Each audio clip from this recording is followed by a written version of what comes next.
This is a crusade. This is a holy war against the deep state. Where are the dictators? Where are the strong men? Donald Trump is our instrument for retribution. I'm going to fight for Christians. I'm going to fight for white people.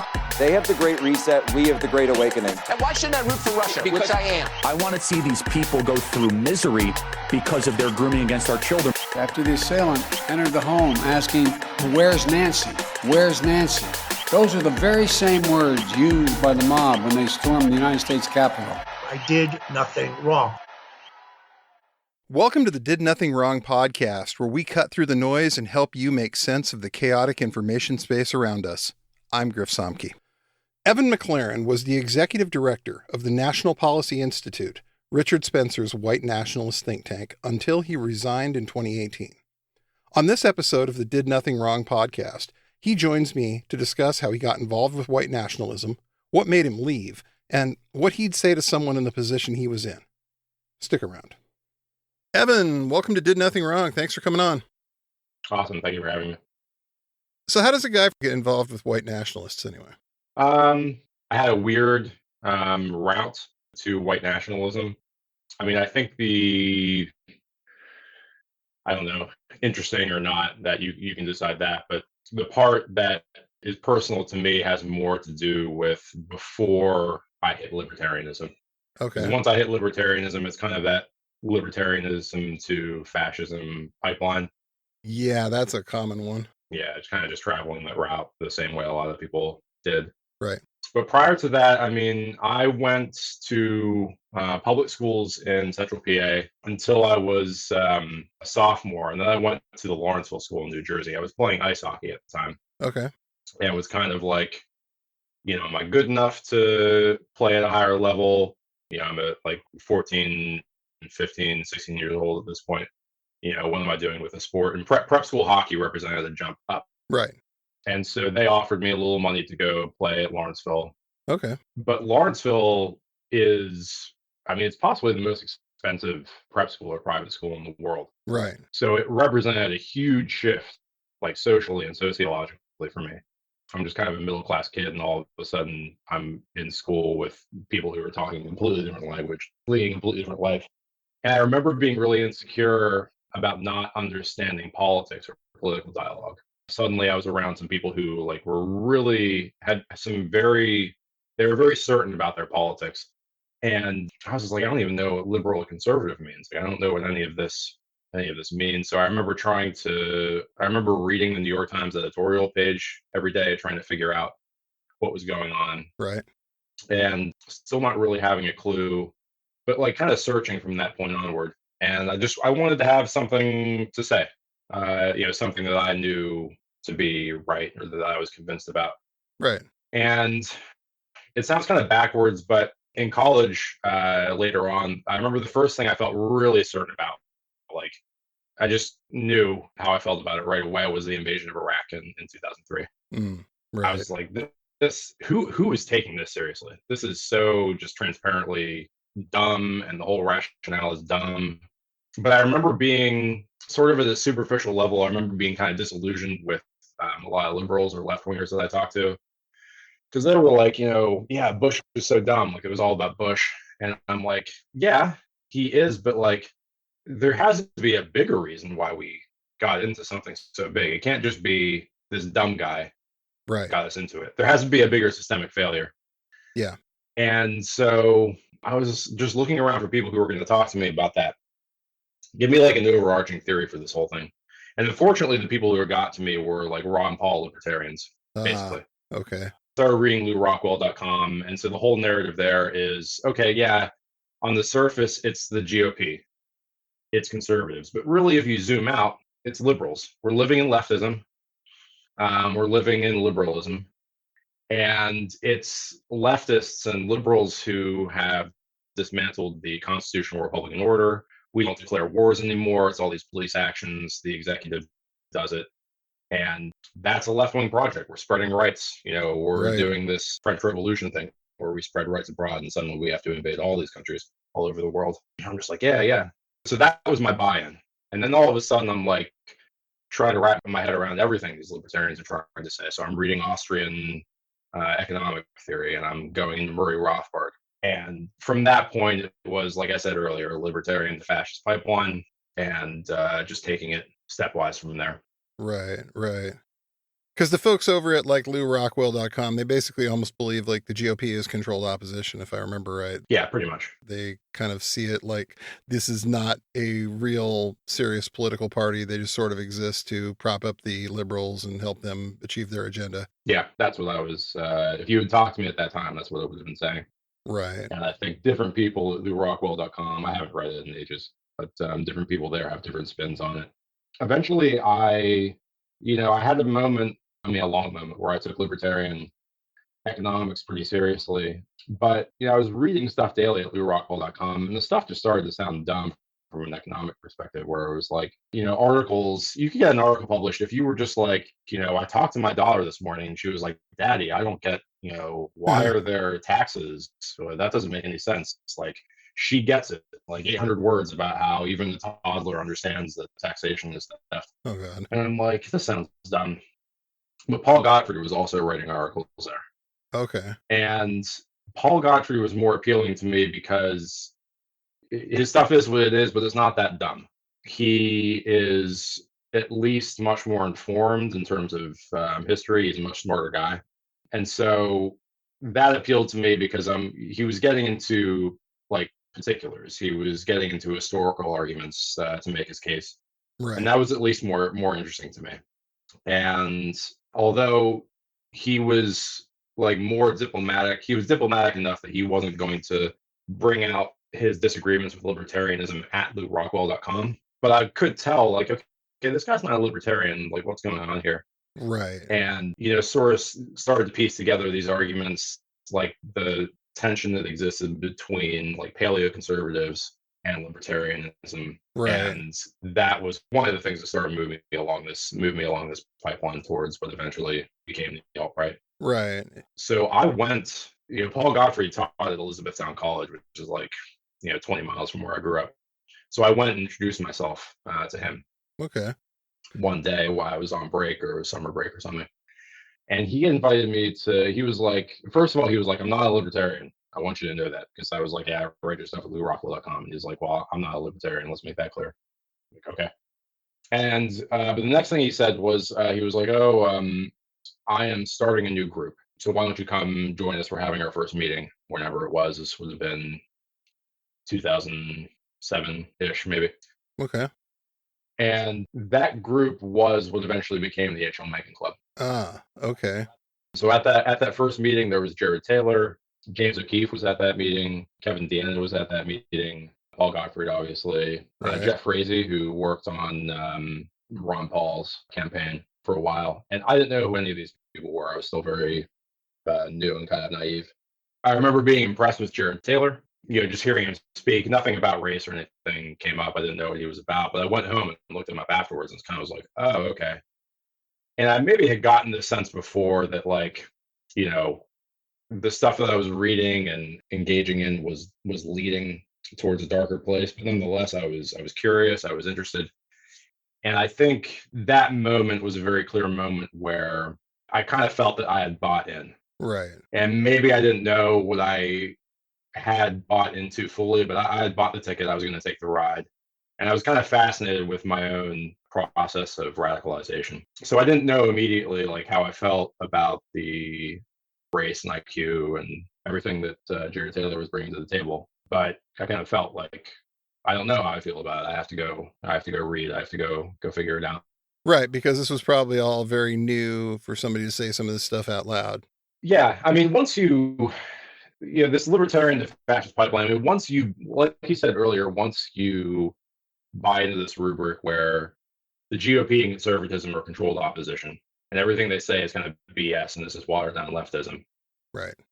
Now, I mean, the person presenting that, they can then turn and say, well, I'm not racist, or they can have their own kind of, a la carte politics. Right. Once that kind of domino is set up, I feel like it's just waiting to be knocked down by someone coming along and saying, actually, Jim Crow was essentially right.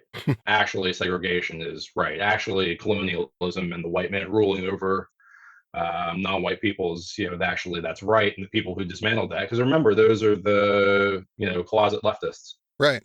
Those are all the Republicans and Democrats that we already agreed that we despise. And so whatever they did is bad. So I was kind of set up to buy into that stuff. But after that, I became more and more networked. Started writing for some of these publications, and just kind of kept taking it from there. Were you writing under your real name, or did you have a pen name?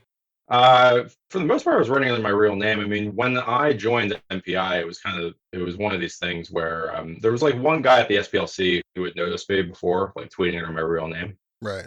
But it was one of the things that was noted. It's like kind of weird how I managed to fly under the radar a little bit, even though I was mostly writing under my own name. But when I wrote a Talkies magazine and maybe one or two other pieces here or there for LouRockwell.com and some other blogs and stuff. But yeah, it was under my own name from what I remember. I'm always curious because one of the people we had on the podcast is a woman named Katie McHugh. Yeah. Who used to be a Breitbart editor. She was also with the Daily Caller for a long time. And one of the things that she said was that half of the interns in Washington on various, GOP campaigns write for sites like Talkies and Daily Caller and VDare even under assumed names. Yeah, definitely. VDare is fighting that really hard in court right now. They don't want to talk about who's actually writing under what names for their website because it would probably be pretty scandalous if they did. So yeah, definitely. So were you ever associated with any other white nationalist groups besides the NPI? Well, there was the H.L. Mencken Club, not directly a white nationalist.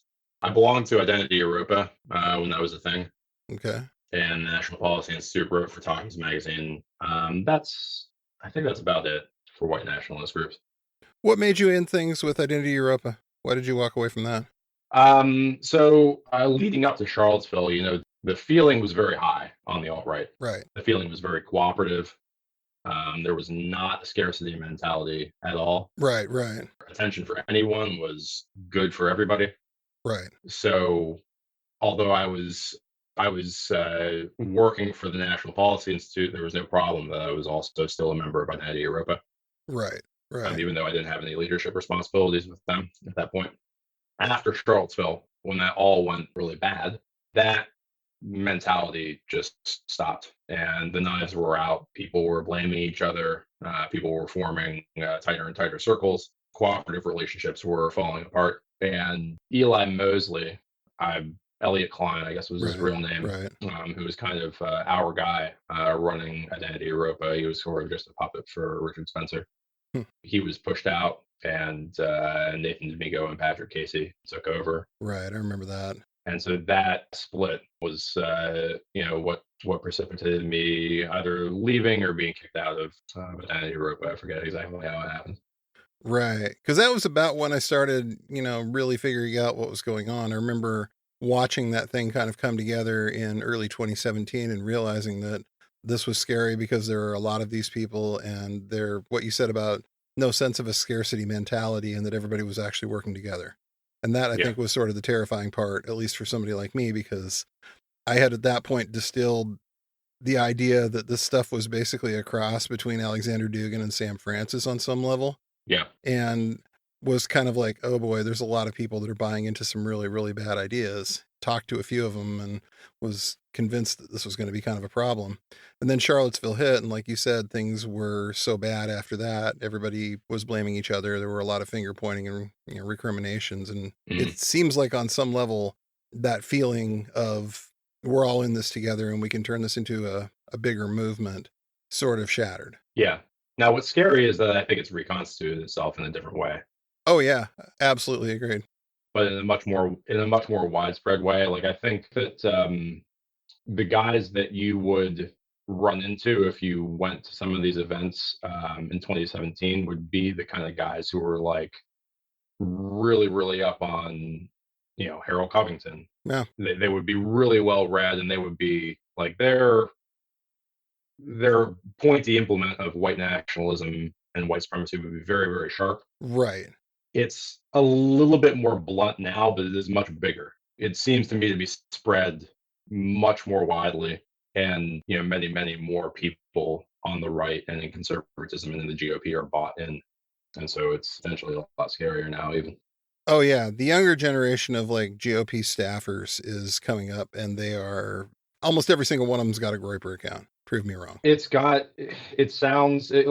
I say this, it is going to sound like exactly what a lot of conservatives say. This is the unfair BS that I turn off. But the younger generation of conservatives are Nazis, essentially.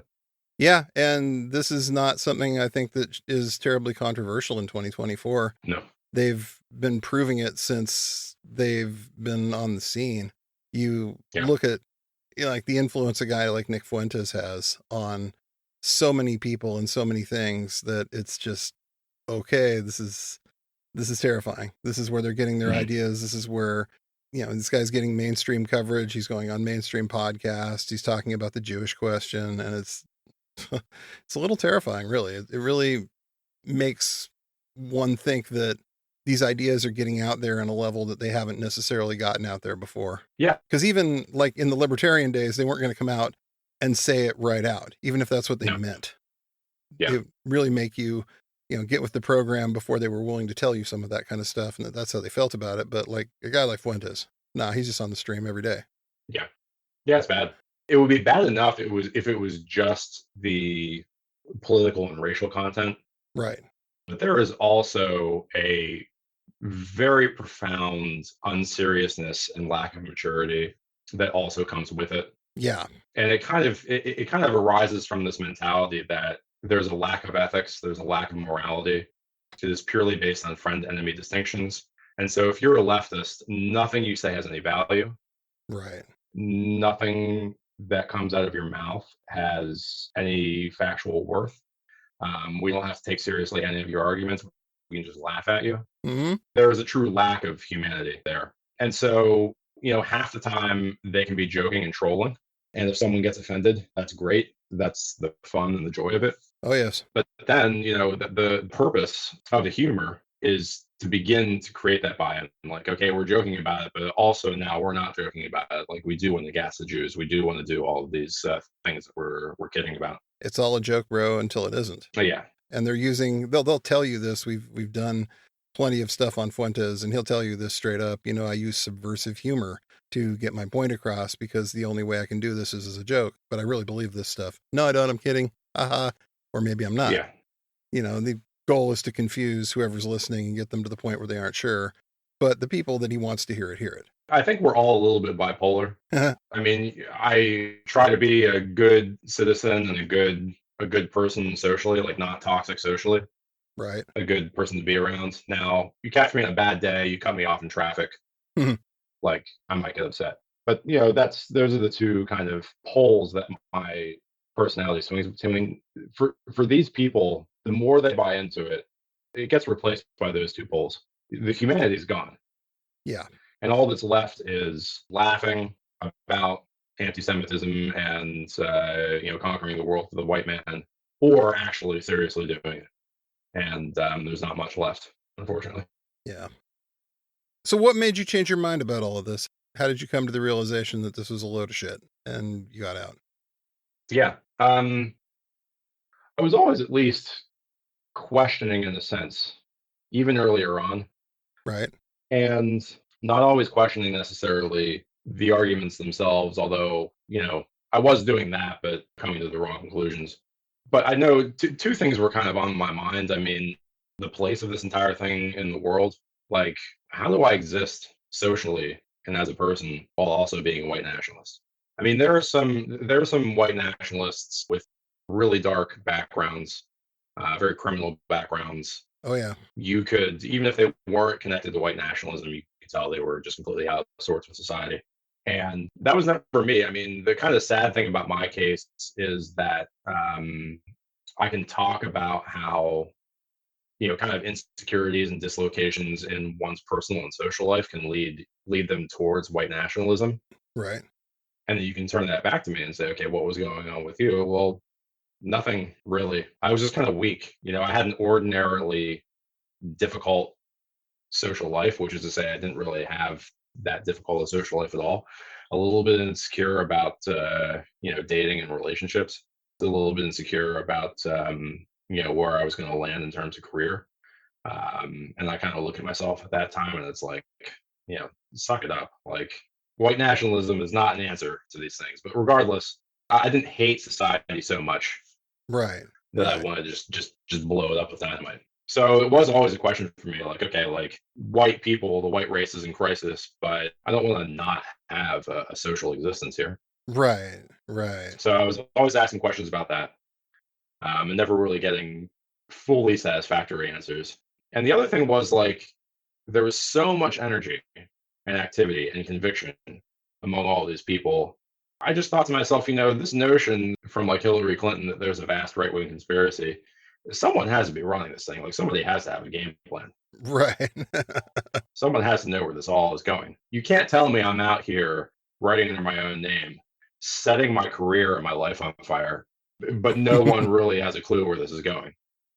So even though I really bought in hard once, like, I kind of reached a depressive stage and found my way out a little bit, but not really. Like, I hadn't lost any of the convictions. I just wasn't active for a period of time until the Trump campaign got going. Richard Spencer started getting more attention, and to me, that felt real. That felt substantial. I was like, okay, this thing, there is some seriousness here. This is going someplace. And I can come back and kind of like really like push all my chips in. Okay. Once I did that, and once I had many more experiences with people who were coming off of the internet, and I'm getting to encounter more and more people in person, and especially after Charlottesville, I mean, that was a big event where things began to go downhill. It dawned on me, like, oh yeah, no one is leading this. Like, Right. There are definitely people with more influence and more clout who can produce talking points that will be adopted, but there's no one who has like a clear plan. There's no one who's directing this thing. So you got to the man behind the curtain, and there just kind of wasn't one, really. Yeah, there wasn't one. And then, I got to know, I had written for Talkies magazine when Richard Spencer was the editor. Okay. And Richard Spencer is just kind of I did not appreciate, like, I sensed it, and most of our correspondence for a lot of years was by email, me Right. sending him blogs or articles. And on the one hand, the guy seems intelligent, he's very charismatic. On the other hand, like, can he possibly be as narcissistic and checked out as he seems? Well, I gave him the benefit of the doubt for a long time, but eventually I realized that's it. Like, what you see is what you get. He is as narcissistic as he seems. Like, I saw a lot more of him from the inside. So from the point of Charlottesville, and for example, when the cooperation within Identity Group began to fall apart, and I started to have more and more just broken down relationships within the alt-right, right. and seeing more and more people who I just couldn't relate to them, or couldn't sustain a relationship with them. Because I think that even though I did eventually, like, I was thinking of myself privately as a Nazi, I still, along all of these trajectories, I still bought into kind of the public relations version of white nationalism, of Nazism, whatever that is, where it's like, essentially we have humane goals, we have humane ends. To the extent that our politics seems to lead towards or imply conflict, that's just the nature of the world.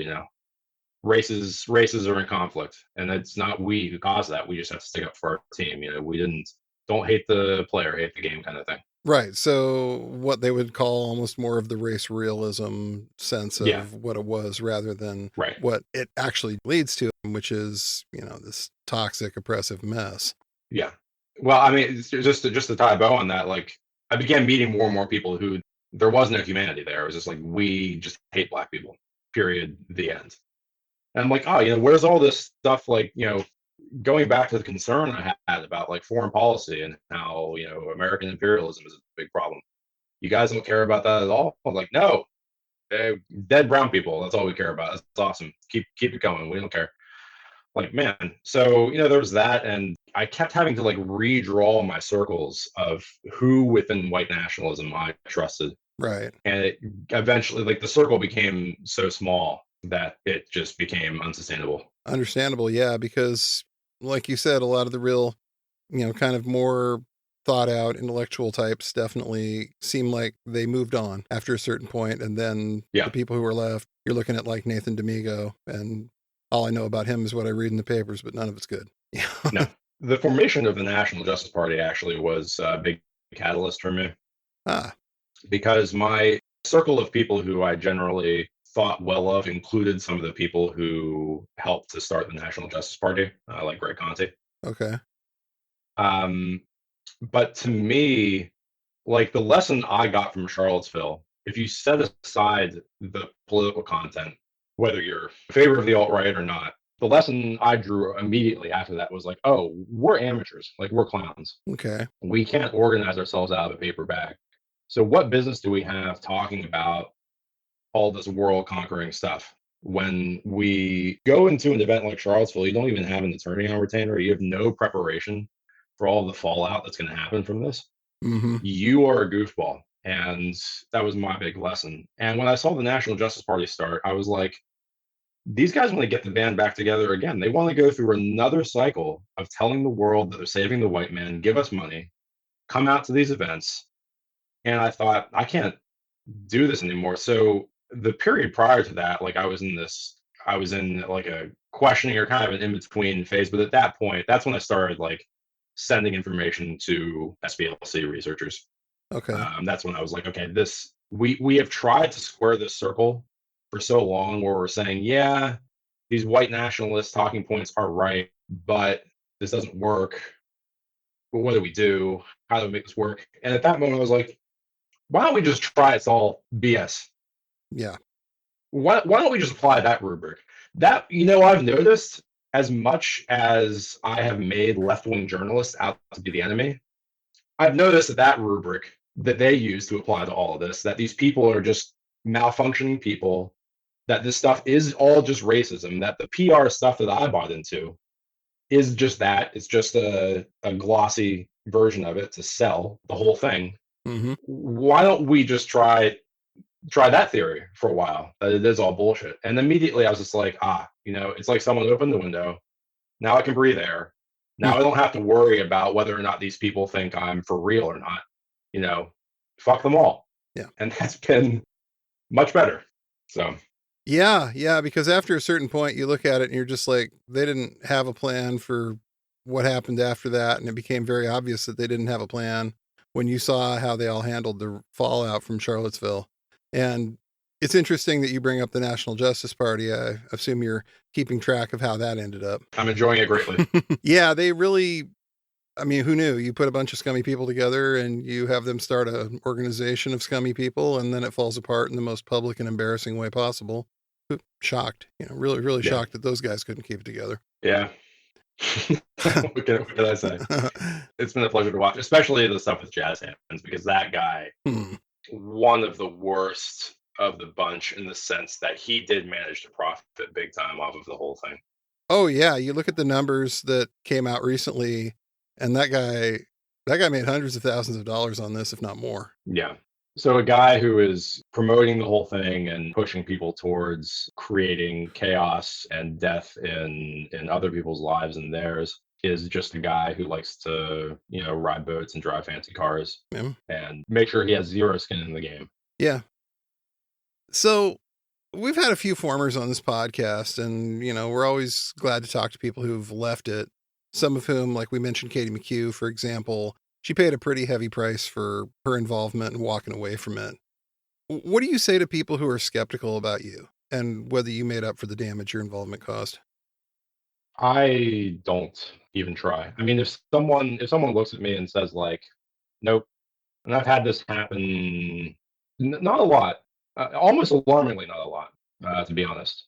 But it has happened in a couple instances where someone learns about my past and, my whatever statements I made afterwards, they aren't enough. Right. I don't judge those people at all, because one of the things that really bothers me, I'll try to state this softly, it doesn't impress me when people leave and they make the whole thing about how they were bad then and they're good now, and they were victimized. Now, KWQ was victimized, Yeah, in a very real sense, so I'm not making light of her at all.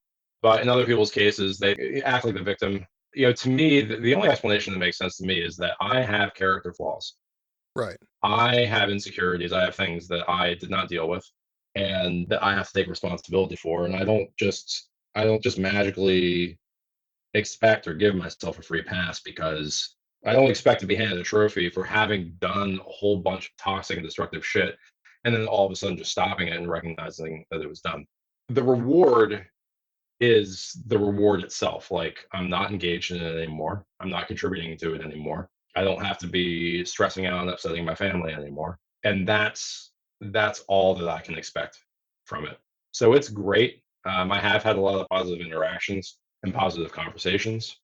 I think that, obviously you can choose to be kind of inspired or impressed or heartened by the story that someone takes a turn and is able to say, oh, this is all very silly. But in terms of people who are skeptical, I don't have any special pitch to them. I think actually more skepticism is merited. There's an event that happens in the town that I live in here in Norway. It's essentially like if you imagine CPAC, Okay. except it's not conservative, it's for everybody. Okay. It's respectable. Like, don't forget all the weird, like, bad associations with CPAC. It is for the entire country. It's a big political and civic gathering that happens every summer here. And there are roundtable discussions and speeches and workshops and talks and street stands for all the parties, for all the major organizations and groups in Norway. And there was a talk that was happening about de-radicalization and men. And I sent a message to one of the organizers maybe a week or two before, and introduced myself, blah blah blah. And he was like, "Oh, I'm sorry, we can't fit you on the panel. Like, it's already full." Right. And I thought, if you got a message from me and your first instinct was, let's put him on a panel, that is scary. Right. Because there are a lot of people who, it's very transparent, they don't really mean it. It's not an authentic conversion or change. Yeah. They're just seeking attention in a new form. They just don't like the consequences of what happened to them. They don't like the consequences of what they caused, and so they try to put a different spin on it, but they haven't really changed their mentality at all. So sometimes I actually worry that people aren't more skeptical, but it is what it is. For most of the people aren't nerdy and weird enough to get into this stuff to even figure out what it is. Right. Right. The biggest message that I try to send is to right wingers, to say, I don't want to have anything to do with you at that level, at least at the level of politics. So please don't read about my backstory and think that we're going to connect and jive at some level. I'm totally done with that stuff.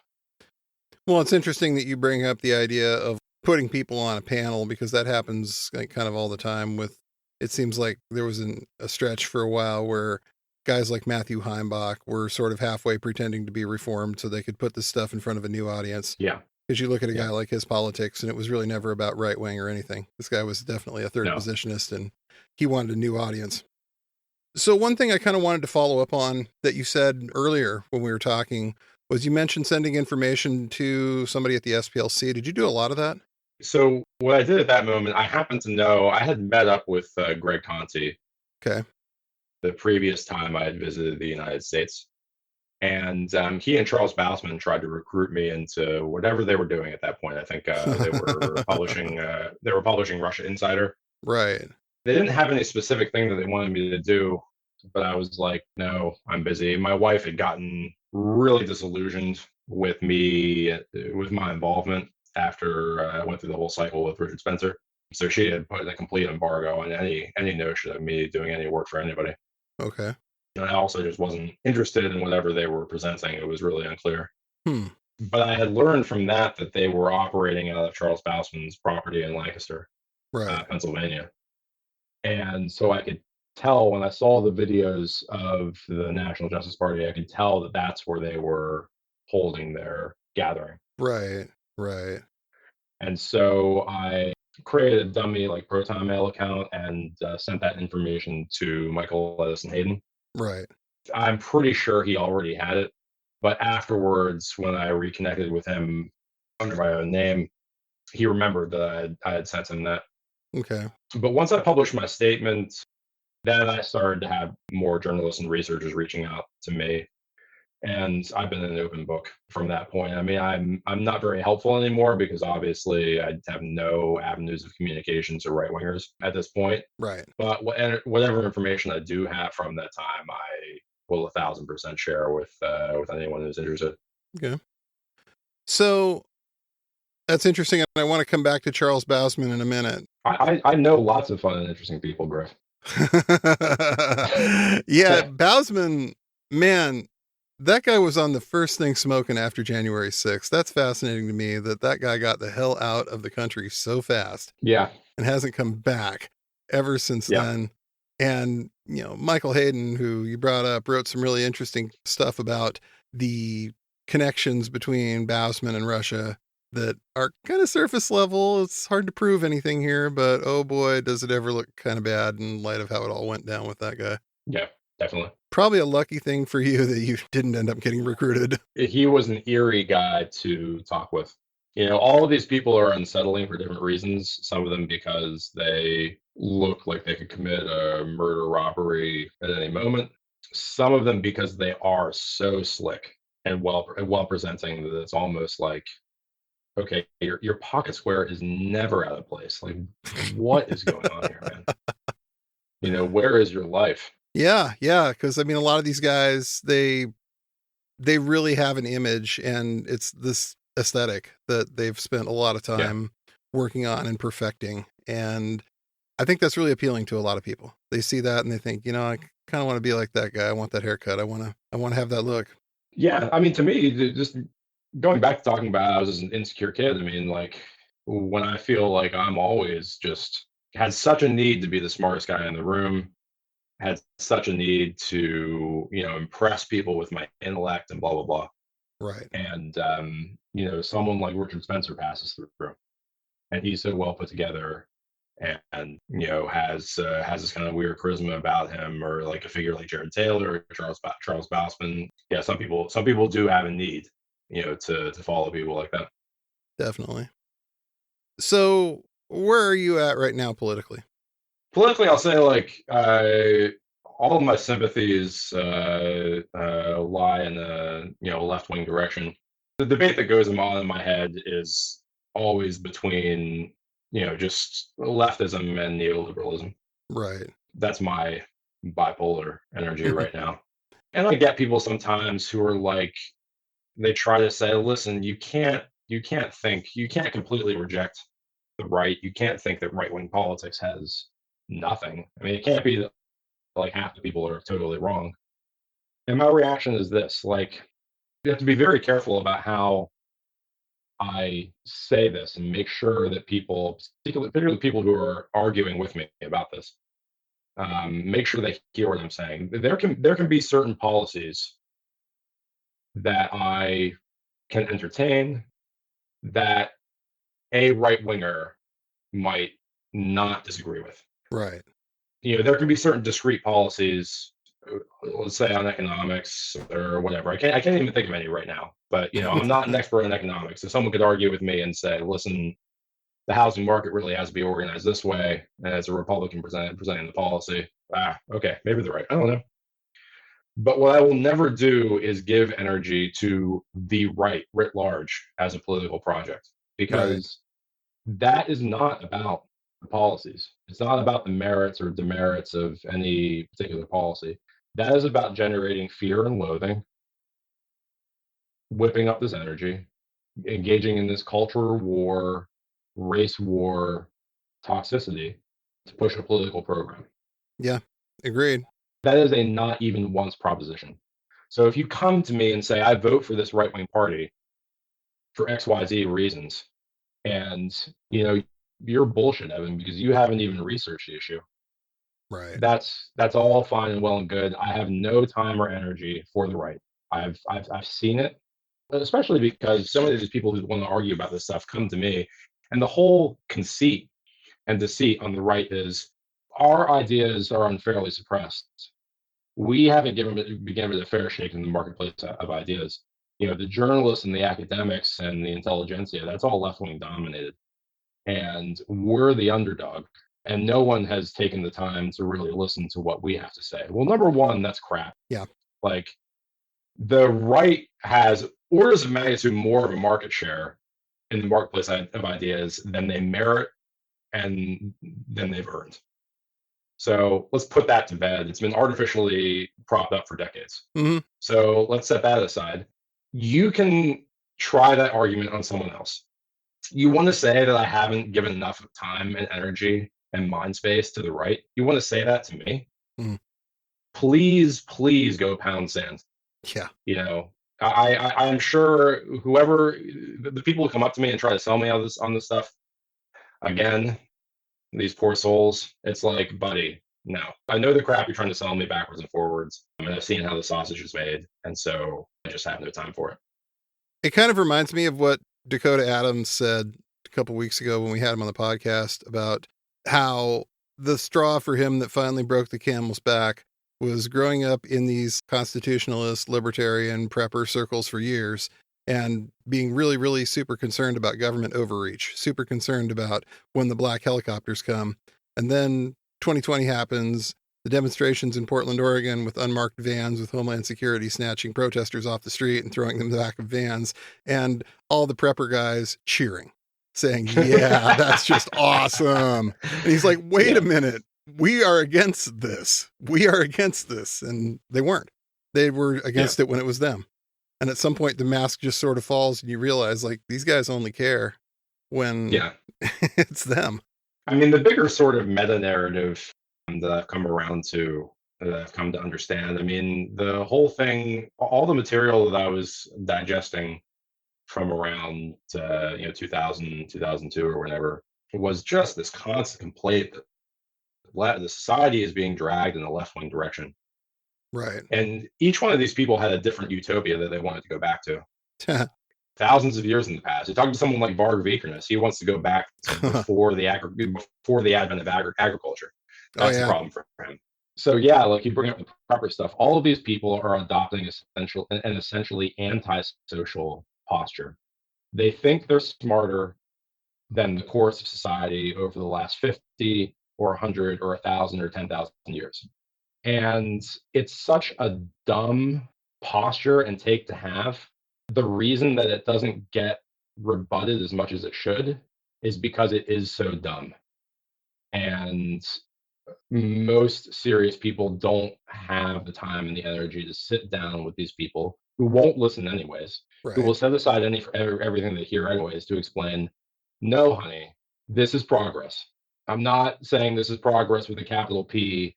I'm presenting to you a political program progress. This is actually progress. Mm-hmm. Not having high rates of infant mortality is actually an improvement. Yes. You know, not living in a hunter-gatherer society is actually an improvement. Having women participating in society in a fuller way, having people who aren't just white, you know, in your clubs, hanging out. This is a good thing. This is a good thing. Okay. So I've eventually figured out, okay, this really is simple. I'm just going to take the contra. These guys are always like, oh, you know, right. The government, the this and the that, and society is being dragged in. No, civilization is a left-wing phenomenon. Mm-hmm. You know, becoming generally more peaceful, generally more cooperative over time. It's essentially left-wing. It's a leftist proposition. Yeah. And it's winning because it should win over time. So that's what it is. So the people that I deal with more, I have very little contact, except online. They come at me sometimes, but I have very, very little contact with actual white nationalists. The people I have more contact with now are just kind of like people who are digesting Jordan Peterson and Andrew Tate, or, you know, stuff at that level. Right. So, you know, they're the stuff that they claim to be stressed out about, that our kids are being made trans, or feminism has thrown, you know, marriage and dating into this crisis that makes life impossible, that makes life unlivable. I mean, I'm just like, okay, really? Yeah. Where? Like, show me in your personal life. Show me the chaos that has been created. And they generally can't. Can't. They can't. So, kind of switching gears for a second, let's talk about Richard Spencer. Richard, at one point, may have been the most famous white nationalist alive. But in the past few years, he's really been trying to distance himself from white nationalism. He went as far as to endorse Joe Biden in 2020. He's endorsed him again in 2024. And one thing I think I and a lot of other people have noticed, however, is that there's no disavowal or apology for any of his past activities. Right. You knew this guy pretty well at one point. Do you think he's actually changed any of his views, or is this the same guy? I will, I'll give you the short version, and then I'll give you as much of the longer version as you can tolerate. The short version is Richard is not a completely stupid person. You can go and read what he has to say and try to suss out and like interrogate his actual views and what he's sorry for and what he's not sorry for, and to what extent is he a racist and what kind of racist is he and what is his posture towards the Democratic Party. I mean, you can do all that, and I will tell you that the juice is not worth the squeeze. Yeah. The juice is not worth the squeeze in the sense that like idiom doesn't even remotely do it justice. They have to create another idiom to explain how little it is worth the effort to try and figure this out. I'll try and pick out the points where I can like defend, if that makes sense. Like the support for Biden is genuine. Oh, I assumed it was. Yeah, it's not part of a bit. No, I mean, there's a real sentiment, and people didn't really get that. Yeah. In 2020, amongst a lot of those guys, that Trump was not particularly good for the white man. Right. And I know that sounds insane to hear. Like, some people would think that sounds crazy, but I'm sitting here listening to their conversations. I'm reading what they're saying to each other on Telegram, and it's like, no, they actually thought Biden was better for white people. Yeah. Spoiler, true. Biden's better for all people. Right. He's better for all people, including white people. Mm-hmm. The right is selling white people with this moral and existential panic. Right. And they're getting nothing in return. I mean, they're just, you're becoming more of the villain. You're becoming more alienated from society. Materially, you're not going to get anything. You can walk down that road and try to explain what it is a Trump voter is actually going to get out of this. You can't. They're bringing all of us down together. They're driving all of us into a ditch. But leaving that aside, yeah. So like, yeah, he's like in that analysis, as far as it goes, like he's correct, and he has a coherent like reason for supporting Biden. Mm-hmm. But he is, I guess we can start with him, with Richard himself. He is a deeply flawed and narcissistic person. I mean, if I can go back to like my background and say like, yeah, it's insecurity that leads people towards the alt-right. You have to have a kind of antisocial mentality or inclination to get into this stuff. But then also noting like I really didn't have anything to complain about in my life. I was just a weak person who couldn't handle the ordinary pressures of life. Let's look at Richard Spencer. This guy is materially fantastically well off. If he just chose to be a normal person, he could have a great life. Right. If he could find a way just not to be a creep at the end of the day and just kind of be a chaos agent in his own family life, it could all work out and be good. But he just can't help himself, and there's a wire that is crossed in there somewhere. And so you can go look at his analysis and discussions and try and figure out what it is he's trying to say. And on the surface, there's like you can look and take a pass and say, oh, there's a lot here. There really isn't. It all has to be kind of weird at the end of the day. So like, is he anti-Semitic? Maybe not in the crude sense that you'll get from a lot of anti-Semites, but he's like every version of everything. He has to create his own kind of bespoke, right, like weird, cool, smart version of it. Because it's about him fundamentally. Yeah. So the racism and the anti-Semitism, like all of that stuff is still there. It's just Richard's cooler version of it so that he can look down on all of the other racists and anti-Semites. Right. So like racism, but hipster. Yeah. Fuck. Yeah, basically. And I could go into more detail about that, but I mean, it's just not worth it. No, I mean, I absolutely, that pretty much sums it up. Like, cause we've been reading the guy's stuff for a number of years. You get the idea that it really is all about him and how people relate to him and how He really fancies himself as this intellectual. Yeah.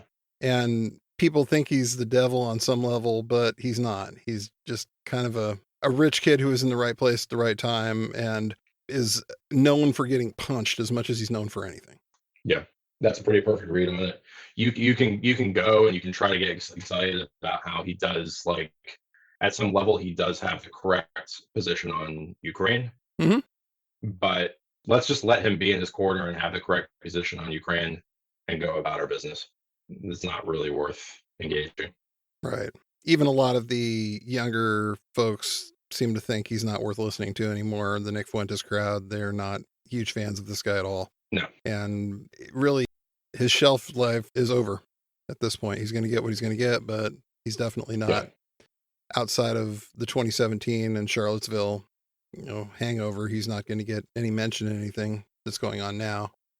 And that's fine. I mean, I don't wish ill upon anyone personally. I hope everyone sorts themselves out and gets away from this stuff. And I had a moment where I'm like, is he getting there? He had that interview with, I forget her name. Was it CNN?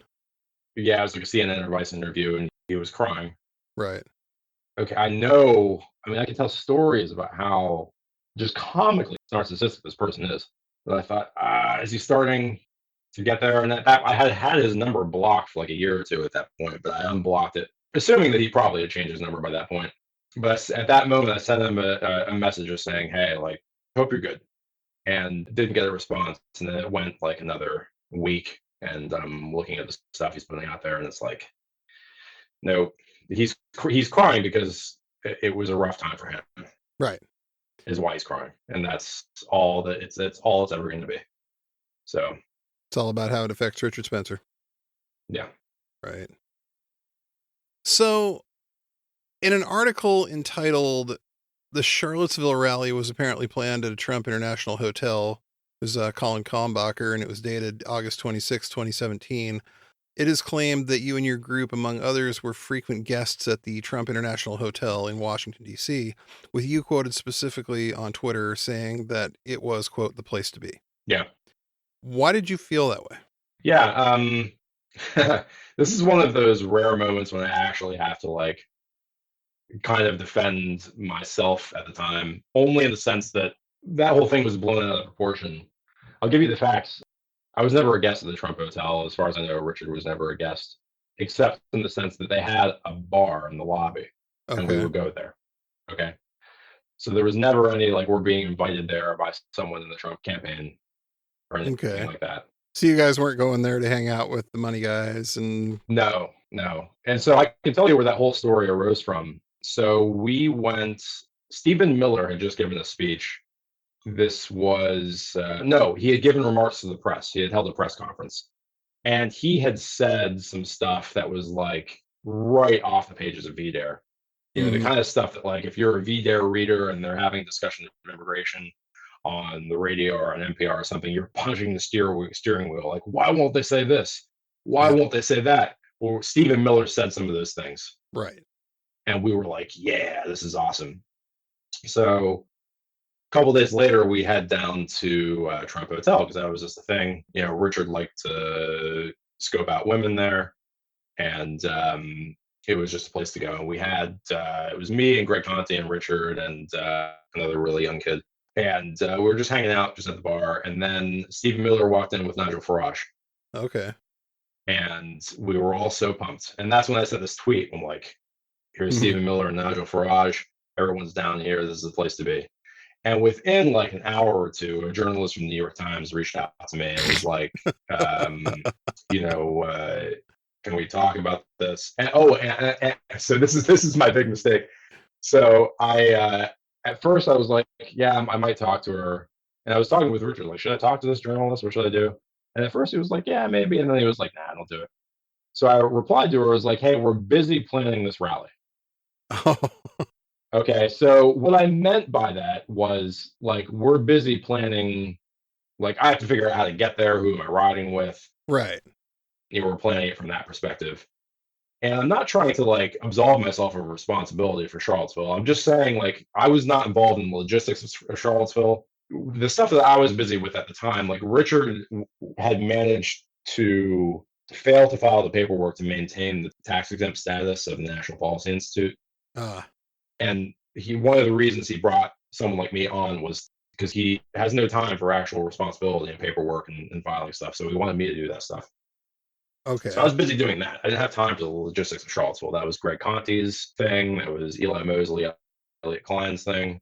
So I wasn't planning a rally, but regardless, those are the words that I ended up sending to this journalist. So the next thing, they're running a story about how we're planning the rally. We're planning the rally at the hotel, together with Stephen Miller and Nigel Farage and all these people. And none of that is remotely true. But there was this like weird social energy around the Trump Hotel that we were like insinuating ourselves into. Right. But we were never brought into any like kind of inner circle activity there. So what you're saying is it was kind of a shit post that sort of got out of hand? Yes, absolutely. Okay. So what was the relationship like with the more mainstream elements of the GOP and some of the people who might have been referred to as alt-light during your time with the NPI? Yeah. I mean, Richard was the contact point of all that. Like he was the person with the social capital, the person that people knew. That definitely wasn't me. So he was the one who was like interfacing, back channel for the most part with a lot of these people. And there's the stuff about Jack Posobiec that's out there. And there were probably other people. I think for the most part, these contacts and connections have been explored, and they were a thing, and they were relevant when, as you have pointed out, like Richard was the thing, and he had right. energy, and like he had something going, and it's no longer as relevant today, and kind of quickly lost its relevance once Charlottesville happened. Right. So that's about what I know and can say about it, which is to say I don't really know anything more than the average person the person who is like reading or studying this stuff for the information that they can find right out on the internet. It's just that I was like, if he was meeting up with somebody, like I remember having dinner with Richard and Charles Johnson, okay, or Chuck Johnson, the right. Little redheaded Muppet. Mm-hmm. He's a fan. He loves this podcast. Yeah, big fan. Mm-hmm. Yeah, so yeah, I bet. Yeah, so I would just kind of be a fly in the wall for conversations like that, but nothing more. Right. Yeah, that's another one of those guys that he's doing what he's doing, and seems like the more you dive into that rabbit hole, the crazier it gets. And is there really anything there? There is his juice really worth the squeeze? That's a good way to put it. So if you could go back and have a conversation with your younger pre-white nationalist self about the choices that guy was about to make, what would you say? I've wondered about this, and also just about other things having to do with life. And I wonder if I could go back with, a perfect evidence and an explanation for everything that was going to happen. Would I still even listen to myself? I mean, I think the stubbornness and just the hormonal stupidity of teenagers and young adults, it's a force of its own, and I'm not sure that I would listen to myself. But the thing that I would try to get across most strongly is kind of what I talked about earlier, which is please point to me where this stuff is happening in your own life. Yeah. Like, where is the crisis that feminism has created? Where is this like surging crime or these waves of non-whites that are just like taking over everything? What's the thing? Like, what is it that you're upset about? Please be specific. And please notice when you are buying into rhetoric that has nothing specific. It's just kind of hyperventilation. I mean, I think maybe even more important to that, I would just kind of be a friend and mentor to myself. Right. Because I think that is what young people need. Even if they don't always say it directly, just having someone who's looking out for them, giving them pointers, giving them guidance. There are probably critical points, especially when I was getting into this kind of weird stuff. It's so its own like niche that it's hard for other people to relate or even to know what to say unless Right. they have dug into it themselves. So now that I have, I would have been equipped to say, hey, this is just some weird online stuff that you're on, man. Right. Like, focus your energy elsewhere and you'll be a lot happier. This isn't the real world. Go out and look at the real No. world. It looks nothing like what you're hearing here. No. So what are you doing with yourself these days? Do you have any projects going, or are you kind of just a private citizen these days? Yeah, just a private citizen. Basically, I do podcasts and stuff like this once in a while. Right. But just being a family guy, I have 2 daughters. Nice. Studying and working and training jiu-jitsu, playing a little ice hockey here and there. So just trying to keep everything on a level. Nice. Okay, well, hey, thank you very much for taking the time to talk to me today, Evan. I really appreciate it. I've learned a lot. This has been a fascinating conversation. Yeah. You have a great rest of your day. Appreciate your time. Cool. Thanks, Griff. Thanks a lot. Thanks for listening to the Did Nothing Wrong podcast. If you want to hear more, you can find us on the web at didnothingwrongpod.com. Please make sure you subscribe to get our content straight into your inbox. You can also follow us on Twitter at GrizaBJJ, GRZABJJ, as well as DNWPod. We're extremely grateful for paid subscriptions and donations that allow us to keep doing this important work. Thanks, and remember, everyone mentioned did nothing wrong.